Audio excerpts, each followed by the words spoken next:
જાપ વધારતા જાય 2 કરોડ જાપ કરવાથી ધનની પ્રાપ્તિ થઈ જાય. ઘરે ઘરે માગતો હોય એક ખાલી ફાટલ તૂટલ લુગડું વીટવું હોય શરીર ઉપર, કોઈ રૂપિયો આઠાના દેતા હોય, પણ એ 2 કરોડ જાપ થાય એટલે ધનની પ્રાપ્તિ થઈ જાય, એ માણસની વાવા થઈ જાય. જેમ જાપ વધારતા જાઓ એમ ભગવાનના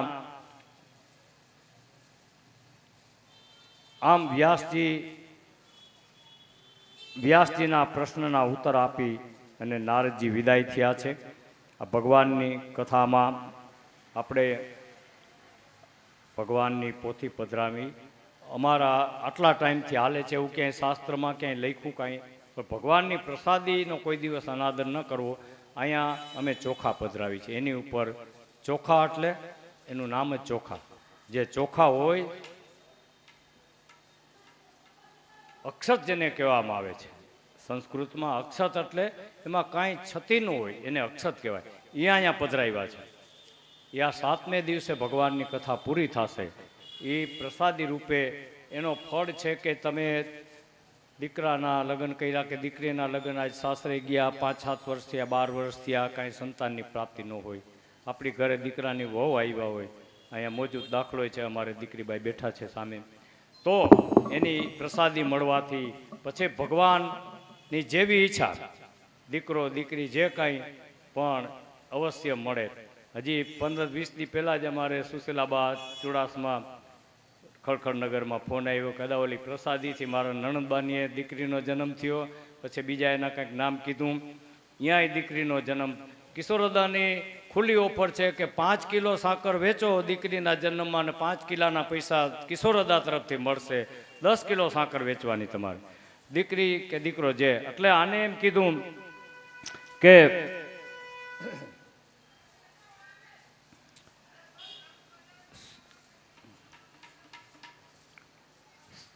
શું તેમ કે વ્યાસજી તમે એકલા પડ્યા અને પછી આ ભગવાનની ભક્તિથી શ્રીમદ ભાગવતની કથા સુખદેવજી રાજા પરીક્ષિતને સંભળાવી અને મનુષ્યના કલ્યાણ માટે ખાસ કલિયુગમાં જ આનો ઉદ્ધાર થાય છે.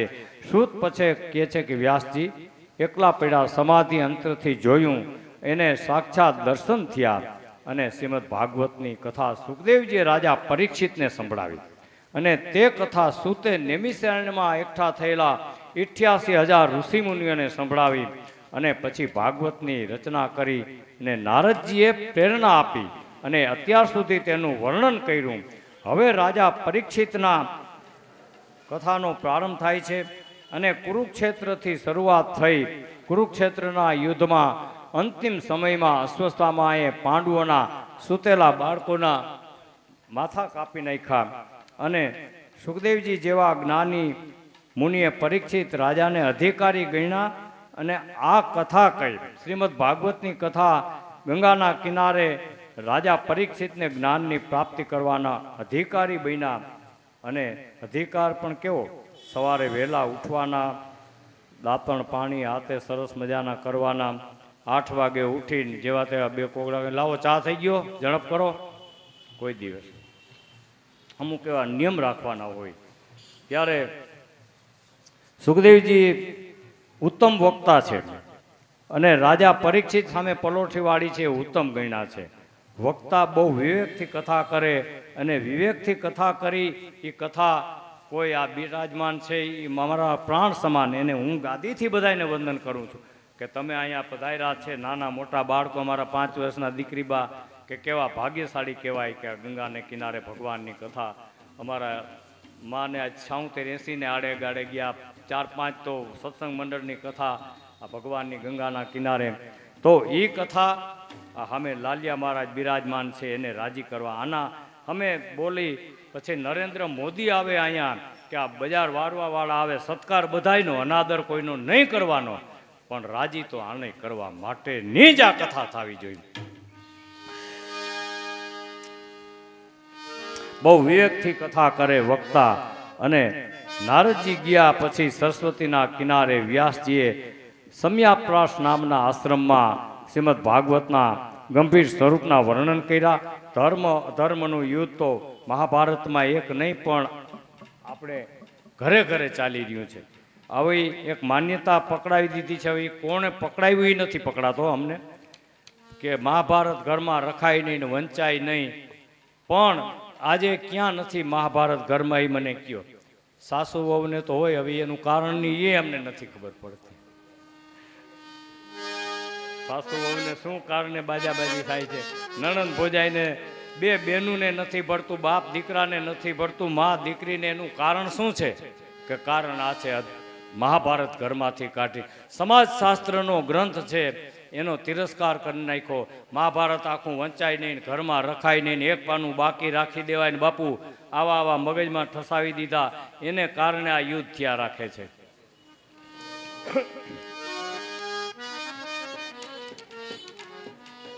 નારદજી ગયા, વ્યાસજી, પછી કલિયુગ આવી રહ્યો હતો અને ભાગવતની કથાનું મૂળ મહાભારત છે. મહાભારત ધર્મ અને અધર્મની બેની આપણે જ્ઞાન આપે છે. મહાભારતમાં વ્યાસજી ભાગવતની કથામાં સમાધિથી જોયું. શ્રીમદ ભાગવત સંહિતાની રચના વ્યાસજીએ કરી અને પોતાના દીકરા સુખદેવજીને ભણાવી. હવે અહીં સોનક ઋષિને પ્રશ્ન થયો કે સુખદેવજી તો નિર્ગુણ હતા, છતાં તેમને આવી સંહિતાનો અભ્યાસ કેમ કર્યો? એટલે શું તેમ કહે છે કે બ્રાહ્મણો, તમે કહો છો સત્ય છે. સુખદેવજી સર્વ ધર્મ સર્વ નિર્ગુણ હતા, વિરક્ત હતા, પણ એના જેવા ભગવાનના ભક્ત, ભગવાનની નિષ્કામ ભક્તિ તો કરતા જ હોય છે. અને સુખદેવજીને ભગવાનના ભક્તો બહુ પ્રિય હતા અને બધાયને સત્સંગનો લાભ મળે એટલા માટે એને આ કથાનો આરંભ કર્યો. ત્યારે આજ સુખદેવજી મહારાજની કથા આવી છે. એટલે સુખદેવજીના જન્મની કથા એવી છે. આદો દ્વાદશમ વર્ષ ગર્ભસનમ જાતસ્યમ યાનવનેનમ બ્રહ્માનંદલયમ ગતસ્યમ ચ પુનમ શ્રીકૃષ્ણ લીલારુચિ અગ્રે વ્યાસ પરાશરદિ મહંતાન સિંહાસને સંસ્થિતિમ શ્રીમદ વ્યાસ સત્યમ તસ્યમ ચરિતમ કિંકિન લોકોતરમ. બોલીએ શ્રી સુખદેવજી મહારાજ કી જય. 12 વર્ષ માના ઉદરમાં વૈસા પછી વ્યાસજીની પ્રાર્થના અને ભગવાન પ્રગટ થયા એની પ્રાર્થનાથી જન્મ ધારણ કર્યો અને સીધા વનમાં ગયા. વનમાં ગયા એટલે પછી પાછા લેવા માટે 2 શ્લોક આપ્યા. એ 2 શ્લોકથી પાછા આવ્યા અને 36 વર્ષ સુધી વ્યાસજીએ પોતાના દીકરા સુખદેવજીના ભાગવતની કથા સંભળાવી. 36 વર્ષ કથા પૂરી થઈ એટલે વ્યાસજીએ જોયું કે સુખદેવજીમાં હજુ થોડું કાંઈ ઘટે છે. હવે મારી પાસે તો કાંઈ છે નહીં. પછી એને કીધું કે તું રાજા જનક પાસે જા. જનકપુરમાં બાપુની આજ્ઞા થઈ એટલે સુખદેવજી જનકપુરમાં ગયા. અને જનક રાજા તો વૈદેહી હતા. સીતાજીના બાપુજી 36 વર્ષ કથા સંભળાવી સુખદેવજીને. 72 વર્ષ થયા. બાપે 36, જનક રાજાએ 36 દુ 72. પછી જનક રાજાએ જોયું કે હજી વ્યાસજી સુખદેવજીમાં કાંઈ ઘટે છે, હવે મારી પાસે તો છે નહીં. પછી એને કીધું કે સુખદેવજી મહારાજ તમે બરસાના રાધાજી પાસે જાઓ. સુખદેવજી બરસાના રાધાજી પાસે ગયા. રાધાજીને ગુરુ બનાવ્યા અને રાધાજીએ 36 વર્ષ બીજી ત્રીજા છત્રી એટલે છત્રી તેરી 108 વર્ષ સુધી ભાગવતની કથા પરમ પવિત્ર અને એકદમ પરાક્રમ થઈ ગયા. પછી રાજા ગંગાના કિનારે બેઠા હતા ને એને આ કથા અને એ કથા ભગવાનના ચરણમાં પહોંચાડે. બાકી આમાં ભેદભાવ અંદર ભાવ બીજો હોય. આમાં પ્રશ્ન ઘણા આવશે, હું ચોખવટ કરતો જઈશ કારણ કે તમને ખબર નથી, હું જાણું છું ને રાખું. આ ધર્મની ગાદી ઉપર પલોઠી વાળી છે, અહીંથી જાણતા હોય એટલું તો કઈ તમારા કાન સુધી પહોંચાડી, અમને ન પહોંચાડી તો પાપ લાગે, પણ જેટલું ન બોલી એટલું તો મહાપાપના ભાગીદાર થાય. આ ગાદી ઉપર પલોઠી વાળી એટલે ફાયદા થઈ નથી ગયા. આના પરિણામ એવા આવે છે કે કોઢિયા થઈને ઉતરે. આ એનું પરિણામ, કોઈ દિવસ નહીં. ત્યારે સુખદેવજી મહાન બની અને હવે મહાભારતની રચનામાં એમ કીધું કે એક વખત યુદ્ધ પૂરું થયું અને 18 દિવસનું યુદ્ધ હતું એ પૂરું થયું. દુર્યોધનના પગ સાથળ ભાંગી નાખી હતી ભીમના ગદાથી. પડ્યો તો રણ મેદાનમાં, કુરુક્ષેત્રના મેદાનમાં. ત્યારે એના ગુરુજી દ્રોણ હતા. દ્રોણનો દીકરો અસ્વસ્થામાં અહીંયા ગયો અને બે ભાઈબંધ હતા. દુર્યોધનને અસ્વસ્થામાં જઈને કીધું કે શું ભાઈબંધ તારું કામ કરું? તો કે તું મારા દુશ્મન પાંડવના પાંચેના માથા કાપીને લઈ આવ. કે હા. એટલે એક દિવસ રાત્રિના સમયે બધા સૂઈ ગયા પછી અસ્વસ્થામાં ગયો. ભગવાનને આ બધી ખબર હતી, એની લીલા હતી. ત્યારે તો કીધું તમને કોઈ મળ્યો નહીં કહેનાર હરી મારે છાનું કહેવું છે.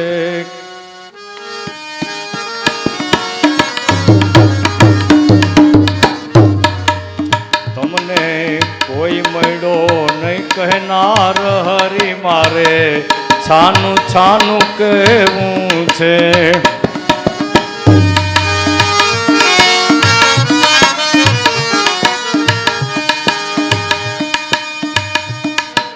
અરે અભિમન્યુના મામા થઈને, અભિમન્યુના સગા મામા થઈને મરાવી નાખ્યો એને માથે રહીને. એમાં કપટી તમને કોણ કહે કીર્તાર હરી મારે શાનું કહેવું છે. કે કપટી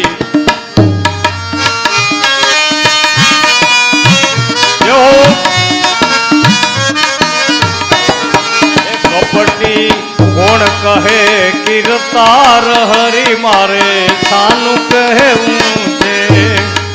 તમને કોણ કહે કીર્તાર હરી મારે શાનું કહેવું છે. અરે અભિમન્યુ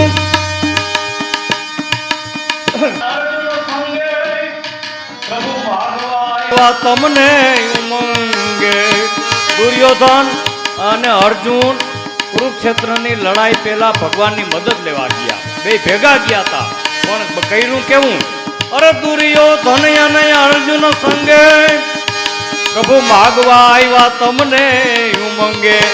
એમાં પ્રભુ તમે પાકા છો પક્ષકાર હરી મારે શાનું કહેવું છે. પ્રભુ તમે પક્ષકાર હરી મારે શાનું કહેવું છે. ત્યારે કીધું કે ભગવાનને આ બધી લીલાની ખબર હતી કે આ બધું બનવાનું છે. એની હું કવિયા શયન કરો. હાલો પાંચેય પાંડવોને ઉઠાવી લીધા. એ રૂમમાં પાંચેય બાળકો પાંડવના સૂતા હતા. અસ્વસ્થામાં રાત્રે પાંચેયના માથા કાપી અને લઈને દુર્યોધન પાસે હાજર કર્યા કે લે આ તારા દુશ્મનના માથા. ત્યારે દેખાતું નહોતું. દુર્યોધન આમ દબાયું એટલે અરે ત્યાં શું કર્યું કે તે તો અમારા પાંડુ કુળનો વંશ કાઢ્યો. તે આ બાળકના માથા કાં? મેં તો તને પાંચેય પાંડવોના માથા લઈ આવવાનું કીધું તું. ત્યારે અર્જુનને પેલા દુર્યોધનને પેલા હર્ષ થયો. કીધું ને કે આ તારા પાંચેય ભાઈ પાંડવોના દુશ્મનના માથા લઈ. અરે તે તો ભાઈબંધ ભારે કામ કર્યું. હરખ થયો. અર્જુનને ઓલા દુર્યોધનને એવું વરદાન હતું કે હરખ અને શોક બે ભેગા થાય ત્યારે તારું મૃત્યુ થશે. કે હવે આ પેલા પાંચેય પાંડવોના માથા લીવો એટલે વાહ ભાઈબંધ વાહ એટલે હરખ થયો. પણ જ્યાં માથા હાથમાં આવ્યા ત્યાં તો પોચા બાળકના અરે શોક થયો. તે તો ભારે કરી એટલે દુર્યોધન તરત મૃત્યુ પામ્યો. આ એનું વરદાન પૂરું થઈ ગયું. પછી ભગવાન ખબર પડી સવારે દ્રૌપદીને રડવા લાગ્યા. અર્જુન અને ભગવાન આવ્યા અને દ્રૌપદી કલ્પાંત કરતી હતી. અર્જુને પ્રતિજ્ઞા કરી કે તારા બાળકોના માથા કાપનારને હું હાજર કરીશ પછી તું સ્નાન કરજે. એટલે ભગવાનને પૂછ્યું એટલે ભગવાને વાત કરી. એટલે પરબારો રથ જવા દીધો. અશ્વસ્થામાને પકડી બાંધીને લીવા અને દ્રૌપદીને કીધું કે લે આ તારા બાળકોના માથા કાપનાર દુશ્મન. દ્રૌપદી આમ સામે જોયું કે અરે આ તો બ્રાહ્મણ ઉપર કોઈ દી હાથ, બ્રાહ્મણ કોઈ દી અપરાધી બનતો જ નથી. કે આ દ્રૌપદીના શબ્દો તમે સાંભળજો. બ્રાહ્મણ અપરાધી હોય જ નહીં કોઈ દી. બ્રાહ્મણ નિર્દોષ હોય, નિષ્પાપ હોય. કે આ તે ખોટું કર્યું. અને બ્રાહ્મણની કોઈ દિવસ ગમે તેવો અપરાધ આપણો કર્યો હોય બ્રાહ્મણ હમું થવાય નહીં બ્રાહ્મણના પગમાં, અને એમાંય તમારા ગુરુનો દીકરો દ્રોણ ગુરુએ તમને વિદ્યા નથી શીખડાવી, એના દીકરાને નથી શીખડાવી, તમને પાંચેય પાંડવોને ભણાવી છે કે આને મરાય નહીં, છૂટો કરો છૂટો. અરે પણ કે તારા બાળકોના માથા, અરે 1000 ગુના કર્યા હોય તો બ્રાહ્મણ અપરાધી હોતો જ નથી, કેમ છૂટો કર્યો. પછી ભગવાનની સલાહ લીધી, એટલે ભગવાને કીધું કે બ્રાહ્મણની આ શિખા હોય ને એ કાપી લ્યો એટલે બ્રાહ્મણનું વધ સમાન થઈ ગયું. કે પછી આ રીતે કરી અને અશ્વત્થામાને જવા દીધો. પછી ભગવાને પાંચેય પાંડવોને સાંત્વના આપ્યા, ગંગાજીમાં સ્નાન કરાવ્યા અને બાળકોને અંજલિ આપી. અને પછી હવે યુદ્ધ પૂરું થયા પછી યુધિષ્ઠિરને રાજ સોંપી અને ભગવાન શ્રી કૃષ્ણ 3 અશ્વમેઘ યજ્ઞ કરાય અને દ્વારકા જવા તૈયાર થયા. ત્યાં તો દ્રૌપદી દોડતી આવી, પાહીમામ કરતા ભગવાનના ચરણ પકડી લીધા. શું છે ભગવાન જાણી ગયા. હવે બહેનો શું આ અશ્વત્થામાને છૂટો કર્યો, ઓલા 5 બાળકોના તો માથા કાપી નાખ્યા. પછી એને ખબર પડી કે આ પાંડવ કુળની પુત્રા છે અભિમન્યુની પત્ની, એના પેટની અંદર બાળક છે, એનો નાશ કરી નાખવો. એટલે એવું બાણ છોડ્યું ગર્ભનો નાશ કરવા. એટલે દ્રૌપદી હોત્રા ભાગીને ભગવાનના ચરણ, એટલે ભગવાને જોયું કે આ ઓલો અશ્વત્થામાએ બાણ ફેંક, બહુ લાંબો વિચાર કરવાનો ટાઈમ ભગવાન પાસે હતો નહીં. ભગવાન પરિસ્થિતિ પારખી ગયા એટલે સીધા જ હોત્રાના ગર્ભમાં પ્રવેશ કર્યો અને બાળક હતું એનું રક્ષણ કર્યું. ઓલા બ્રહ્માસ્ત્રની કારી ફાવીને બ્રહ્માસ્ત્ર પાછું વયું ગયું. હવે બાળકનું રક્ષણ કર્યું આમ ભગવાને પોતાના હાથથી. બાળકની આંખ ખુલી ગઈ. શાસ્ત્ર એમ કહે છે કે 5-6 મહિને બાળકમાં પ્રવેશ એની માને ખબર પડે, બાળક હલનચલન કરે, આંખ ખોલે બંધ કરે, આગળ દોડું થાય. એટલે બાળક આંખ ખોલી ભગવાનનું જે ઓલું સ્વરૂપ હતું એ ન દેખાણું. ભગવાને તો એટલી રક્ષા કરી, પછી તરત જ એનું સ્વરૂપ સંકેલી લીધું. પણ આ બાળકે આંખ ખોલીને સ્વરૂપ જોઈ લીધું. પછી જન્મ થયો. ભગવાન તો આટલું કરી અને પાછા વયા ગયા, બહાર નીકળી ગયા. હવે દ્વારકા જવાની તૈયારી કરે છે. અને ત્યારે ઉત્તરાને ખબર, કુંતા માતાને ખબર પડી અને એને ભગવાનને કીધું કે પ્રભુ તમે ન જાઓ. એટલે કુંતાજીએ બહુ પ્રભુને વિનંતી કરી એટલે રોકાઈ ગયા. પછી કુંતાજી એના ફૈબા થતા હતા વ્યવહારે. વસુદેવને 2 બહેનો, કુંતાજી અને શ્રુતસવા, એની કથા આગળ આવશે. એટલે કુંતાજી માંડ્યા કહેવા કે ભાઈ તમે રોકાઈ જાઓ, ભત્રીજા થાય. ફૈબા કે હવે મારે જવું છે દ્વારકા. તો કુંતાજીની પ્રાર્થનાથી રોકાણા. હવે કુંતાજી ભગવાન શ્રી કૃષ્ણ રોજ કુંતાજીને વંદન કરતા ફૈબાને. હવે કૃષ્ણ દ્વારકા જવા તૈયાર થયા. કુંતાજીને ખબર પડી એટલે ભગવાનનો રથ દ્વારકાના રસ્તે જવાનો હતો, હસ્તિનાપુરમાંથી નીકળીને ત્યાં સામે ઊભા છે. રથ નજીક આવ્યો એટલે કુંતાજી ઉતરી અને તરત જ 2 હાથ જોડીને ચરણ પકડો, રથ ઊભો રાખ્યો. મારા ફૈબા ઊભા પડબાર આવીને પગ, અરે હા ફૈબા તમે આ શું કરો છો. બસ પ્રભુ કે મેં જાણી લીધું કે તમે કોણ છો.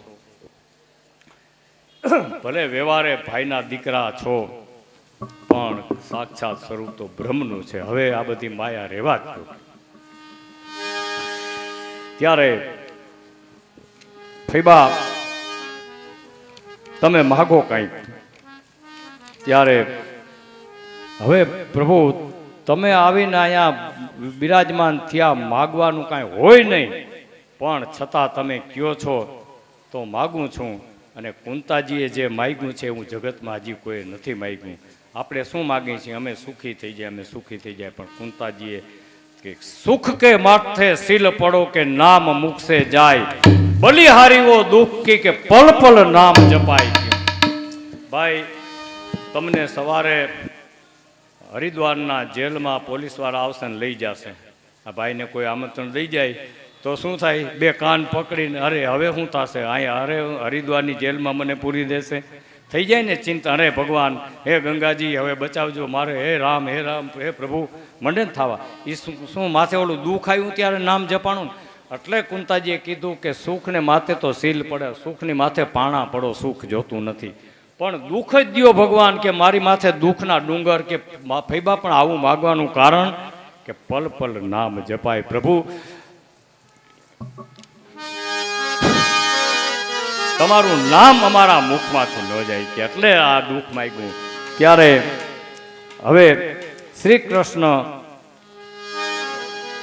ને રોયકા છે અને પછી કૃષ્ણ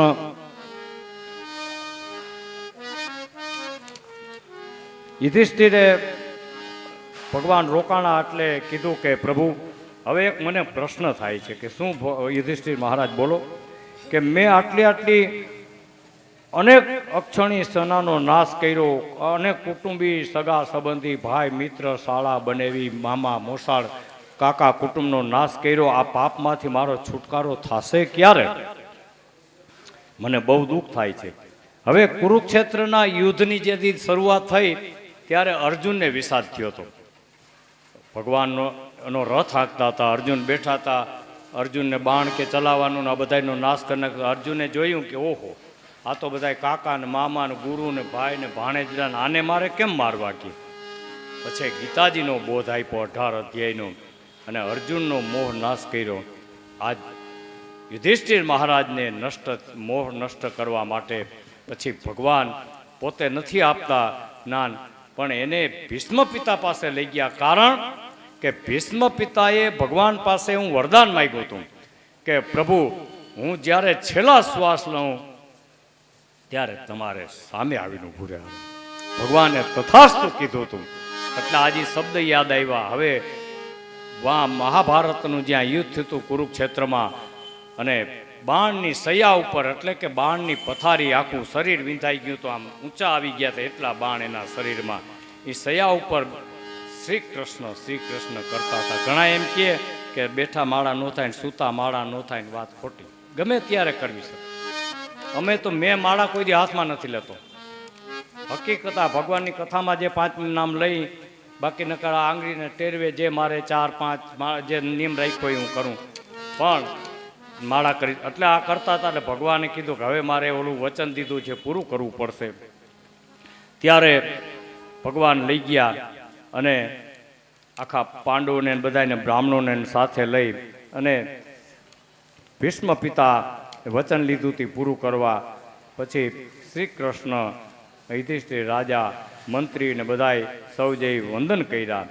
અને પછી ભીષ્મની ભક્તિ પ્રશંસા સાંભળી સગળા દેવ ઋષિ આવી ગયા. બ્રહ્મ ઋષિ, નારદ, ધૌમ પર્વત બધાય આવ્યા. અને પછી ભીષ્મે પાંડવોને જોયા એટલે પૂછ્યું કે એ પાંડવો, તમને શ્રી કૃષ્ણનો ધર્મનો અને વધારેમાં વધારે બ્રાહ્મણનો આશ્રય છે એટલે તમારી જીત થાય છે. બ્રાહ્મણનો સંગ કરે ને એની કોઈ દી પરાજિત થાય જ નહીં, કે વિજય થઈ જાય. ત્યારે હે પાંડવો, તમે શ્રી કૃષ્ણનો અને બ્રાહ્મણનો, તમે જેને તમારા મામાના દીકરા ગણો છો ને એ બ્રહ્મ સાક્ષાત શ્રી કૃષ્ણ તમારા ઘરમાં બિરાજમાન છે. એટલે તો એ સર્વના આત્મા છે અને તેમનો પ્રભાવ તો શંકર, કપિલ ઋષિ અને સુખદેવજી જેવા જોગી જાણે. આટલું કહી અને ભીષ્મની નજર સમક્ષ શ્રી કૃષ્ણની સ્વરૂપ ધારણ થયા છે. અને પછી ભીષ્મે તેને વંદન કર્યા. ભગવાન સામે આવ્યા અને પછી જ્યારે અંતકાળ નજીક આવ્યો, ભગવાન કે ભલે આજે પિતામહ ભીષ્મની કથા આવી છે. ભીષ્મે ભગવાનને પૂછ્યું કે હે પ્રભુ, આજે 6 માસ સુધી આ બાણની સયા ઉપર એક સોયની અણિયામ લાગી જાય તો રાડ ફાટી જાય છે, આખું શરીર બાણથી વિંધાઈ ગયું, અને આ 6 મહિના સુધી પાપ તો મેં કર્યું નથી. મારું શરીર, મારું ચિત્ત, મન તો આ ગંગાજીના નીર જેવું પવિત્ર છે, તો આ સજા ભોગવવાનું કારણ. ત્યારે પ્રભુએ કીધું કે મહાત્મા ભીષ્મ મહારાજ, તમે પાપ કર્યું નથી પણ નજરે સામે જોયું છે. પાંડવોની મહારાણી દ્રૌપદી અને કૌરવની સભામાં લાજ લૂંટાતી હતી. દ્રૌપદીએ તમારા સામે નજર કરી. જો તમે ધાર્યું હોત તો દ્રૌપદીની લાજ લૂંટાતી બંધ થઈ ગઈ હોત, પણ તમે શું કર્યું વિચાર કરો. તમે નીચું જોઈ ગયા. એની આ સજા ભોગવી. તો આપણે તો કેટલા પાપ કરી છે એનો વિચાર તો કરો, કેવી સજા થશે. માટે એવી સજા ન પડે એ બે હાથ જોડી નાના ચરણે વિનંતી કરી અને આમનમ ત્યારે યુધિષ્ઠિર રાજાએ પછી પૂછ્યું પિતામહ ભીષ્મને, એટલે એને મનુષ્ય જાતિના ધર્મ સંભળાવ્યા, જાતિના અને વર્ણના ધર્મ, આશ્રમના ધર્મ, નિવૃત્તિ ધર્મ, પ્રવૃત્તિ ધર્મ, દાનવ ધર્મ, માનવ ધર્મ, રાજ ધર્મ, મોક્ષ ધર્મ, સ્ત્રી ધર્મ, પાડોશી ધર્મ, ટ્રેનમાં આવતા હોય તો એ ધર્મ. કોઈ ઊભું હોય ને કે અહીંયા ના ના હો, અમે જામનગરથી 4 મહિના મોર બુક કરાવી છે, નહીં. એ આપણો મુસાફરી ધર્મ જો બજવવો હોય તો કે બેન બેસી જાઓ, ભાઈ બેસી જાઓ. પાડોશી ધર્મ કેવા હોય પણ એમાં બે છે ભાઈ. પાડોશી એટલે કોઈ દી છૂટી પાડી સંધિ, પાડો અને સિંહ બે છે. પાડોશી એને કહે જો હરખું ઉતરે તો એ, નહીતર ઓલા પાડો અને સિંહ નોખા બે. ત્યારે ભીષ્મ પિતા વર્ણેલા ધર્મ શ્રેષ્ઠ ધર્મ કયો એ કીધું. પછી આટલું કહેતા ભીષ્મ મહારાજ ચતુર્ભુજ સ્વરૂપના દર્શન થઈ ગયા. અને સજનો આપણે પણ પરમ કૃપાળુ એવા ભક્ત વત્સલ ભગવાન પરમાત્માની સ્તુતિ એવી વાણી પ્રગટ થઈ. અને એ વાણીમાં એમ કીધું કે નારાયણમ પરમ બ્રહ્મ, નારાયણમ પરમ તપમ, નારાયણમ પરમ ચેદમ, સર્વનારાયણાત્મકમ. આટલું કહેતા યુધિષ્ઠિર મહારાજ પિતામહ ભીષ્મના દેહના અંત્યેષ્ટિ પ્રાણ વ્યા ગયા. જય જયકાર થયો. આ ગંગા માતાનો પુત્ર 8 વસુ હતા, એમાં છેલ્લા ભીષ્મ મહારાજ ગંગાજીના દીકરા પિતા શાંતનુ મહારાજ હતા. એને હું વરદાન હતું.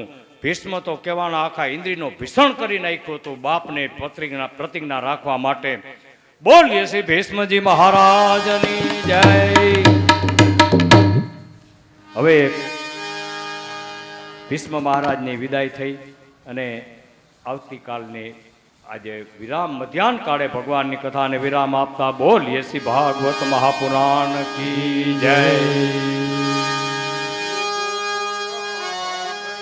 ના વિસરાય ઘડીએ નાય ભૂલાય એવા સુખ ગોકુળ. હરે હરે હે ગોકુળ ઘડીએ ના વિસરાય, ગોકુળ ઘડીએ ના વિસરાય એવા સુખ ગોકુળના. ગોકુળે ઘડીએ ના વિસરાય, હરે હરે સપને નાય ભૂલાય એવા સુખ ગોકુળના. હે ગોકુળ ઘડીએ ના વિસરાય, ગોકુળ ઘડીએ ના વિસરાય એવા સુખ ગોકુળના. પ્રભાતે વેલા ઉઠતા ને આવલડી ગવડાવતા,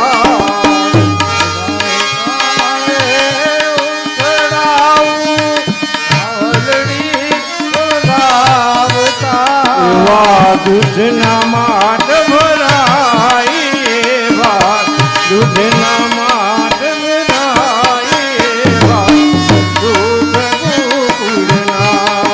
એવા દૂધના માટ ભરાય એવા, દૂધના માટ ભરાય એવા સુખ ગોકુળના. ગોકુળે ઘડીએ ના વિસરાય, ગોકુળ સપને નાય ભૂલાય એવા સુખ ગોકુળના. ગોકુળ ઘડીએ ના વિસરાય, ગોકુળ સપને ના વિસરાય એવા સુખ ગોકુળના. પ્રભાતે વેલા ઉઠતા ને મહિડાએ બોલતા, સવારે વેલા ઉઠતા ને મહિડા બોલતા, એવા મખણ મિશ્રી ખાય એવા મખણ મિશ્રી ખાય એવા ઘડીએ ના વિસરાય એવા માખણ મિશ્રી ખાય એવા માખણ મિશ્રી ખાય એવા સુખ ગોકુળના ગોકુળે ઘડીએ ના વિસરાય ગોકુળ સપને ના ભૂલાય એવા સુખ ગોકુળના હે ગોકુળ ઘડીએ ના વિસરાય ગોકુળ સપને ના ભૂલાય એવા સુખ ગોકુળના વન રાવણ ને માર્ગ રાસ સંગી રમતા વન રાવણ ને વાટે જાતા સોના ખુદ દાવતા એવા જમુના રમતા ભાન ભૂલાય એવા રમતા ભાન ભૂલાય એવા સુખ ગોકુળના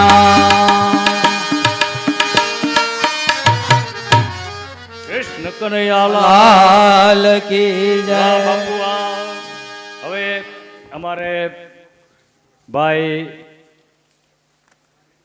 તળાજા નીચે ગારિયા વાંકાનેર તાલુકો રાજકોટ જિલ્લાથી બાપુ મયુરસિંહભાઈ વાળા હવે તમને ખબર ન હોય કાં એકી હોય કાં 3 રાખો કાં 1 રાખો કયો તો 3 કરી નાખી 2 4 નહીં જેનો આ જમાડવા હોય તો 1 થી 3 કરી નાખો અમારે ભાઈ મયુરસિંહભાઈ કિરીટસિંહભાઈ વાળા 3 બ્રાહ્મણને બ્રહ્મભોજન કરાવે છે. બોલીએ શ્રી દ્વારિકાધીશ કી જે આ કોણ નામ છે? શૈલેન્દ્ર. આમાં શૈલેન્દ્રસિંહભાઈ કિરીટસિંહભાઈ વાળા 3 કરવા પડશે. 3 બ્રાહ્મણને બ્રહ્મભોજન કરાવે છે. પછી જયપાલસિંહભાઈ નટુભા વાળા 1 બ્રાહ્મણને બ્રહ્મભોજન કરાવે છે. કિશોરસિંહભાઈ નટુભા વાળા 5 બ્રાહ્મણને બ્રહ્મભોજન કરાવે છે. નરેન્દ્રસિંહભાઈ પ્રવીણસિંહભાઈ ચુડાસમા 5 બ્રાહ્મણને બ્રહ્મભોજન કરાવે છે. રાજેન્દ્રસિંહભાઈ દેવરસિંહ જાડેજા 5 બ્રાહ્મણને બ્રહ્મભોજન કરાવે છે. પછી હરેન્દ્રસિંહભાઈ ગુલાબસિંહ વાળા 2 બ્રાહ્મણ, એટલે એમાં તગડો કરવો છે કે એકડો? 3 બ્રાહ્મણને બ્રહ્મભોજન કરાવે છે. બોલીએ શ્રી ભાગવત ભગવાન કી જય. પછી યથાશક્તિ બ્રાહ્મણને બ્રહ્મભોજન કરાવ્યા છે. રૂપિયો, 1.25 રૂપિયો, 5 રૂપિયો બ્રહ્મભોજન કરે એટલે દક્ષિણા આપજો. એમને બ્રાહ્મણને કોઈ દી ભોજન ન કરાવાય. ભાઈ આપણે આરતીની તૈયારી કરો. થોડાક લેટ થયા છીએ, આપણે ક્ષમા માગી લઈ બધાયની. અને ભગવાનની કથામાં ખૂબ ખૂબ સાથ આપ્યો. પણ આજ પહેલો દિવસ હતો, કાલ આટલો બધો સમય નહીં લઈ અને સવારે વહેલું. પછી અમારા બેન જ્યોત્સનાબેન ક્યાં ગયા? જય શ્રી કૃષ્ણ.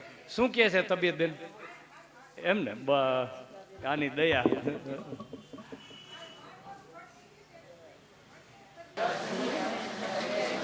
અમારે ભાઈ તમારી ઈચ્છા કે ભગવાનને આ કેળા ફળ ધરવા છે, આ પ્રસાદ મારા તરફથી તમારા ભાઈ દિનેશભાઈ પાસેથી લખાવી લેવાનું, ભાવ પૂછી લેવાનો. સંઘ ભોજનનું, આપણા સંઘનું ભોજન કોઈને કરાવવું હોય તમે 1 થી ન પહોંચાય તો 2, 3, 4 જણા થઈને નક્કી કરી કે ભાઈ આપણે આપણે 5151 રૂપિયા રાખ્યા છે. આખા સંઘનું ભોજન આવી જાય અમુક માણસનું. એટલે 5 જણા થઈ જાઓ તો 1000 10 જણા થઈ જાય તો 5 એ કરી શકો તમે. તમને સંકલ્પ કરાવી ગંગા કિનારે કરવું એના માટે. બાકી આ કિશોરભાઈ કઢવાનો મંત્ર કરે છે એ મનમાં હોય તો ઊભા ન થાય. આ તો અમે તમને રસ્તો બતાવ્યો હમણાં કીધું તેમ. પછી જે તમને ભગવાન જે અપાવે, જે દેવું હોય, લાભ લેવો હોય, સરખે ભાવ લઈ શકશો. ચાલો આરતીની તૈયારી કરો.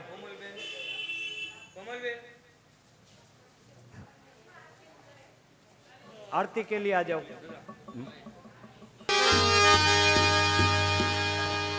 आ જય કાના કાળા પ્રભુ નટવર નંદલાલા પ્રભુ નટ મીઠી મોરલી વાળા મીઠી મોરલી વાળા ગોપીના પ્યારા ઓમ જય કાના કાળા કામણ ગારા કાન કામણ બહુ કીધા કાલે કામણ બહુ કીધા માખણ ચોરી મોહન માખણ ચોરી મોહન ચિત ચોરી લીધા ઓમ જય કાના કાળા નંદ યશોદા કેર વૈકુટ યુતારે કાલે વૈકુંઠ ઉતારી પાલીએ મરદન કીધા કાલિય મરદન કીધા ગાયો ને ચારે ઓમ જય કાના કાળા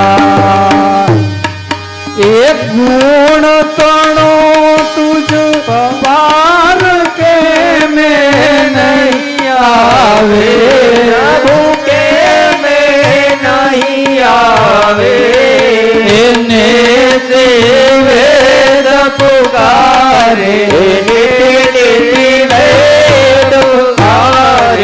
પુનિત જસ ગાવે ઓમ જય કાના કાળા જય કાના કાળા પ્રભુ નટવર નંદલાલા મીઠી મીઠી મોરલી વાળા મધુરી મોરલી વાળા ગોપીના પ્યારા ઓમ જય કાના કાળા ઓમ જય કાના કાળા ઓમ જય કાના કાળા કર્પૂર ગૌરમ કરુણાવતારમ સંસાર સારમ ભુજગેન્દ્રહારમ સદા વસંતમ હૃદયારવિંદે કવમ દદામિ સહિતમ નમામિ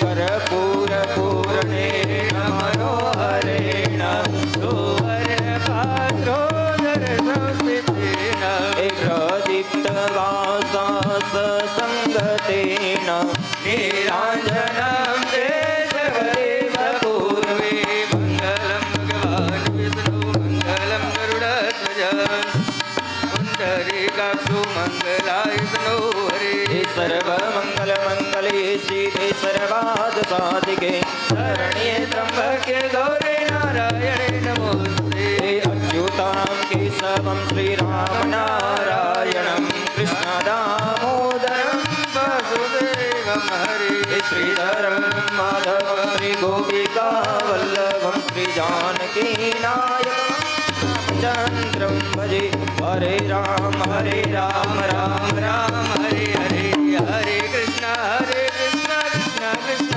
હરે હરે હરે રામ રામ હરે હરે હરે કૃષ્ણ રાધા કૃષ્ણ હરે હરે આરાર્તિકમ ભૂમો નિધાય જલૈ શીતલીકાર્યમ यानि कानि च पापानि जन्मान्तरकृतानि च तानि सर्वाणि नश्यन्तु प्रदक्षिणायां जले पदे अथ पुष्पैः देवाभिवन्दनम् ડાબા હાથમાં આરતી રાખી જમણા હાથે પેલા ભગવાનને આરતી આપી જાઉં પ્રથમે તું દેવદેવ્યાભિવંદનમ દેવાભિવંદનમ દેવાભિવંદનમ ત્યારબાદ બે હાથેથી તમે આરતી લઈ લ્યો સ્વ આત્મા નામ કલ્યાણાર્થે સ્વ આત્માભિવંદનમ ચાલો આરતી ખાલી ન લેવાય એટલે આરતીમાં કંઈક પધરાવજો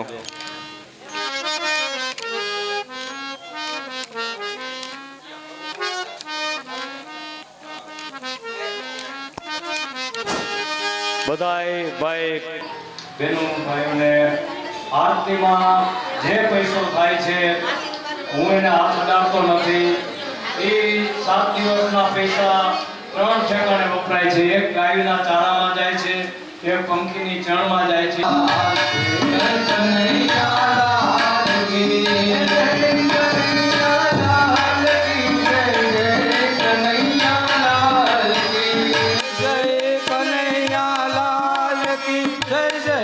કનૈયાલાલ કી गिरधारी गोपाल लाल जय कन्हैयालाल की गिरधारी गोपाल लाल जय कन्हैयालाल की जय कन्हैयालाल की जय कन्हैयालाल की जय कन्हैयालाल की जय कन्हैयालाल की गिरधारी गोपाल लाल जय कन्हैयालाल की गिरधारी गोपाल लाल जय कन्हैयालाल की जय कन्हैयालाल की जय कन्हैयालाल की जय कन्हैयालाल की जय कन्हैयालाल की गिरधारी गोपाल लाल जय कन्हैयालाल की गिरधारी गोपाल लाल जय कन्हैयालाल की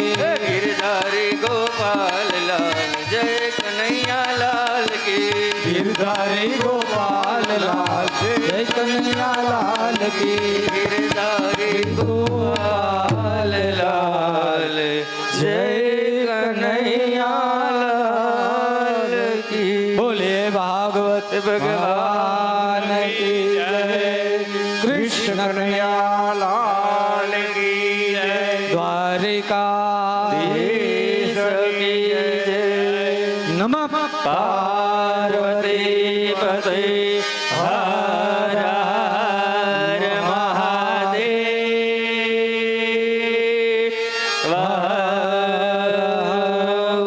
જય જય શ્રી श्री राधे जय जय श्री राधे जय जय श्री राधे સરસ. ગણપતિ બેસી ગયા હાઈ ક્લાસ. ભગવાનને 7 દિવસ આનંદ કરાવજો એટલી આપણે માગણી કરજો. બાકી કાંઈ